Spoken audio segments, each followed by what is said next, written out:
this morning you met the Pope and you shook hands with him. How was this moment for you? It was very impressive because I'm half Argentinian, so for me it was a very special moment because I never shook hands with somebody, and like somebody special like him, I didn't have words for it. I had so much emotions.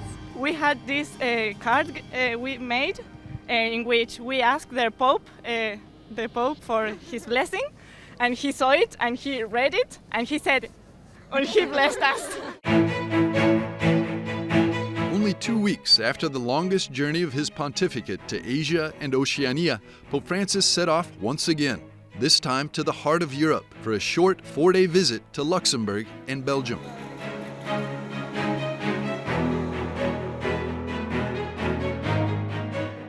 Luxembourg is a traditionally Catholic country, but it has become very secularized over the last decades. The nation is also multi-ethnic, as half of the country's population is of migrant origins. The challenge how to bring these communities together, how to celebrate Mass together, even if the question of the language is difficult. But in Luxembourg, I think it's the only country in the world where it's normal to celebrate Mass like in 3-4 languages, so that everyone can understand at least a little bit. In the afternoon, Pope Francis spoke to the Catholic community of Luxembourg at the Cathedral of Notre Dame and encouraged the faithful to be missionaries, ready to bear witness to the joy of the gospel in society. He then delivered a golden rose, a symbol of the papal blessing, to the statue of Our Lady, Consoler of the Afflicted, for the 400th anniversary of its veneration. To see Pope Francis who's coming here, and there are 10,000s of people who come together to meet him, it shows them that our church in Luxembourg is not dying. There still is hope. There's still a lot of young people who are happy to meet Pope Francis, and I hope that it gives us like an impulse to restart something. Later in the evening, Pope Francis boarded his next flight to Belgium, the second leg of his journey. While Belgium is a traditionally Catholic country, it has become one of Europe's most secular and progressive nations in past decades. It has also become a global destination for those seeking euthanasia, which was legalized in Belgium in 2002. Church here faces topics like euthanasia, the discussions about climate change, the right of women, and those are the discussions that are ongoing in politics, including the church, and an end of those discussions is not to be seen. The main focus of Pope Francis's trip to Belgium was to mark the founding of the oldest Catholic university in the world, the Catholic University of Leuven.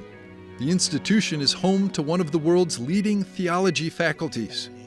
Que comprende la vida e parla alla vita. For me, the most important message is the message of peace, I think, because today there are some conflicts in Europe and in Israel.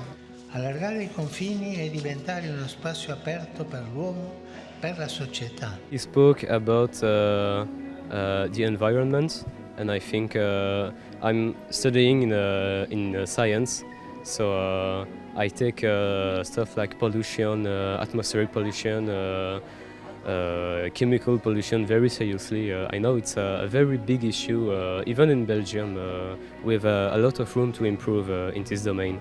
Perché ha perduto la chiave per comprendere l'essenza dell'uomo. I hope that people will become Catholic and that we can bond together, and that's all I hope, I think, for the future.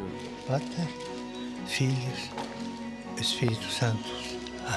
I really hope that the Pope here can inspire some young Christians that do not practice anymore, and to really take interest in studying the Word of God. The Holy Father also met with professors at the Dutch-speaking school in Leuven. En dat zijn voor mij aspecten.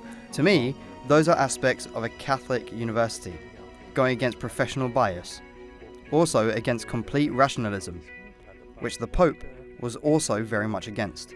The thought that you already know it all, that is also a great danger. There is a risk that you start thinking, I already know it all. And then you end up with what the Pope also disapproved of, namely, feeling superior to others. Pope Francis prayed in front of the tomb of the Catholic Belgian King Baudouin, who temporarily abdicated his throne in 1990 rather than signing a law legalizing abortion.